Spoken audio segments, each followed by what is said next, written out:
اسلامی مہینے کا آغاز پہلی کا چاند کے ساتھ ہوتا ہے، اس لیے مسلمانوں کو پہلی کا چاند دیکھنے کا اہتمام کرنا چاہیے۔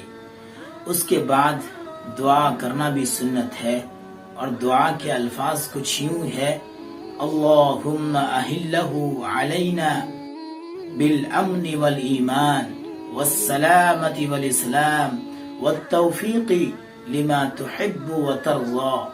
اے اللہ، اسے تو ہمارے لیے برکت والا بنا، امن و امان اور اسلام و اعمال کی توفیق کے ساتھ بنا، وہ اعمال جو تجھے پسند ہے، جس سے تو راضی ہے۔ اور تیرا اور میرا رب اللہ ہے۔ مگر افسوس کہ آج مسلمانوں نے اس دعا کو چھوڑ دیا ہے، چاند دیکھنے کا اہتمام نہیں کرتے۔ کتنی بڑی فضیلت کی بات ہے اور کتنی بڑی سلامتی ہے اس دعا کے اندر۔